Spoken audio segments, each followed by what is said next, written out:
We're here with Ross Levinson, who's the most senior executive for Yahoo in the Americas. He's responsible for about 3/4 of Yahoo's total $7 billion of revenues. Ross, thank you very much for joining us. Thanks for having me.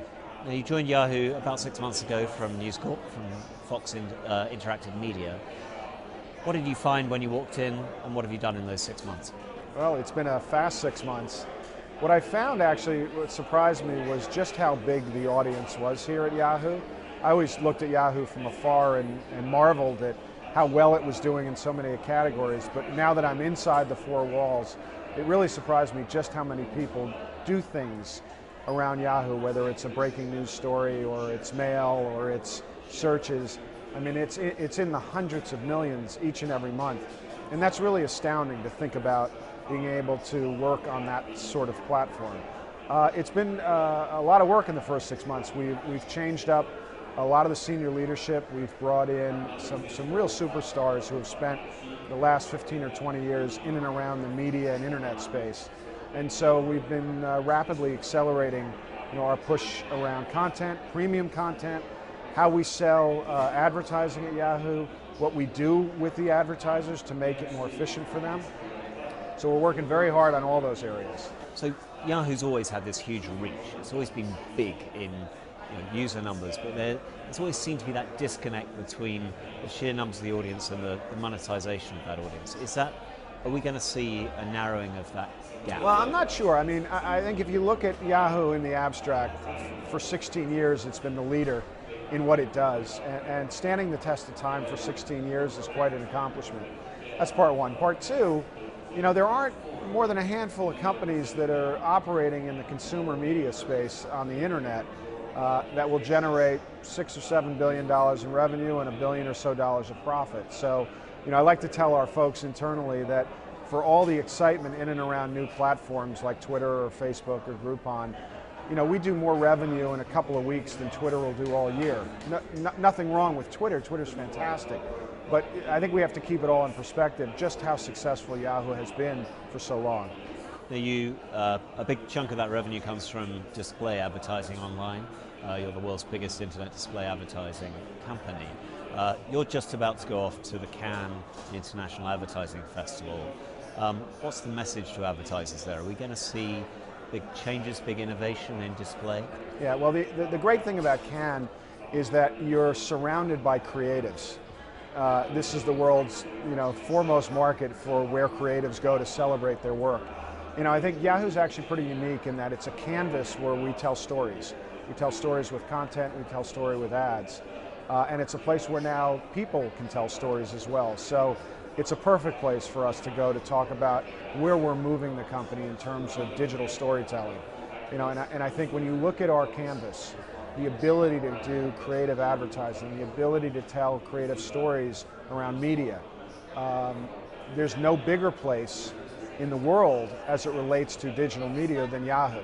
And so I hope that we deliver a message to the thousands that will be there that Yahoo is a place that has immense scale, hundreds of millions, nearly 700 million people around the world use Yahoo every month. We're the number one or two site in 19 different categories: news, sports, finance, entertainment, etc. And we have incredible data in order to target advertising. So I'd like to come back to the data point, but you describe Yahoo as a network. Now that's language we understand from television, and you talk about anchors, you talk about tent poles. What do you mean by that? Well, pretty simple. Not something I invented. The media business has been run this way for many, many years.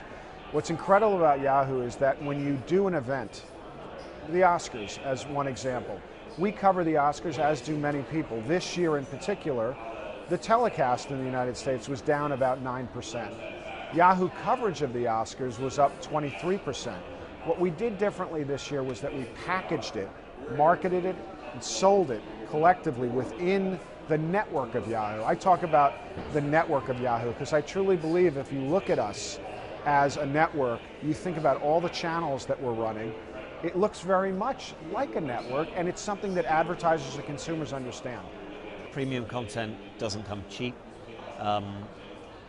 What's going to happen to your investment in premium content? Are you going to be spending more and more on it? Yeah, I think we have to double down on our investment in premium content. Again, I think you can divide content into three categories. Premium, really high quality stuff. Prosumer, meaning maybe in between super premium and UGC, and then the third is UGC. I think we're user-generated content. I think we're going to leave user-generated content to others. I think Yahoo's rightful place is at the top of the pyramid, and investing in content that is both original and curated is important, because Yahoo has been an aggregator of content for 16 years. I think adding a tone and a voice that is distinct to Yahoo is important. So if we take that plus the curation, plus the aggregation, I think we have a unique proposition. So we've seen you aggregate a lot of content, but when you look at professional video content, we see sites such as Hulu carrying the US network's content. We see big checks being written by Netflix with professional content companies for movies and television series. Are we going to see Yahoo become that sort of outlet for the stuff that we see on television anyway? Yeah, I think we're going to be very sort of systematic in our approach. I don't think you're going to see us writing a $100 million check for a series. I think we start with our strength, which is distribution. So if you were to think of us in a way as a digital MSO, somebody who could distribute professional content created by great creators around the world, that's part one. Part two, really important, is that we actually create some of our own. And when we think about the balance, I'd probably say 10 to 30% will be our own, and the rest will aggregate and curate and license from others. And is that a big shift in the balance from what it is today? No, I think it's more of an emphasis, certainly on video. I think we're in a sold-out position, basically, in video. We create roughly 20 original shows every month, about 200 episodes a month, and we have 9 of the top 10 original shows on the internet, more uniques just on those original shows, unique users, than all of Hulu.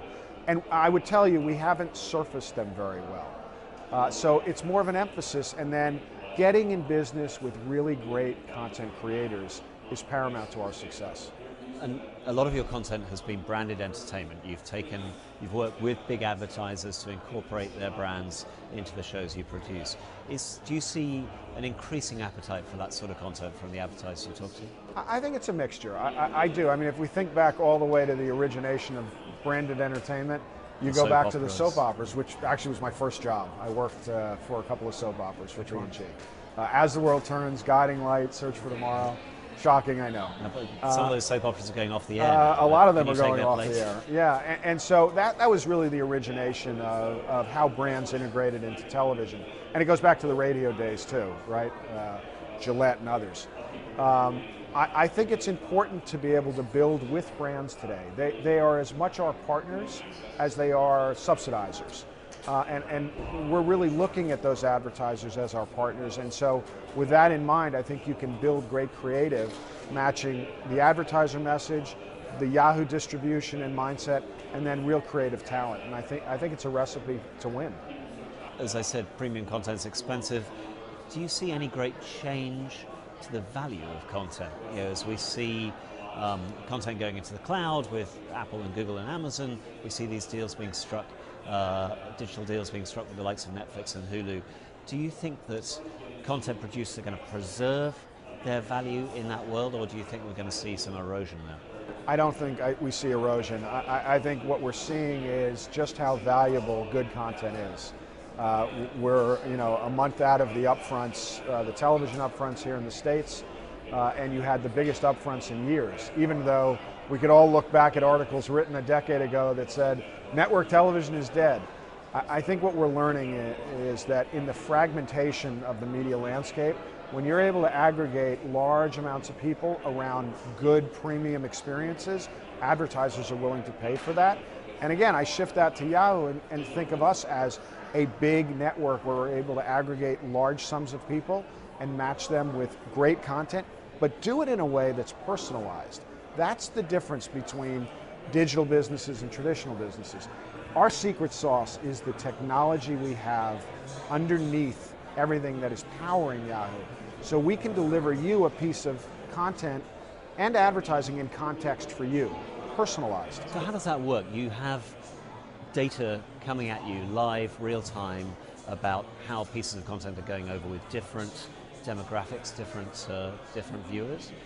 How do you actually use those tools and that data to tailor different content to different users? Well, let's take our homepage as an example, because each day we serve about 13 million different variations of our homepage.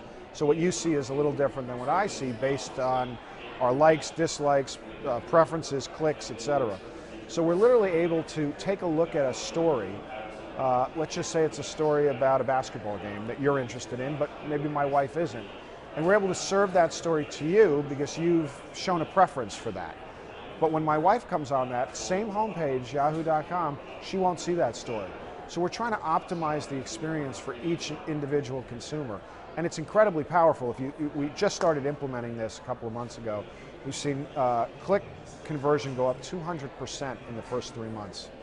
So finally, you have a background as an investor in digital media. There's a great debate about whether we're living in a bubble at the moment.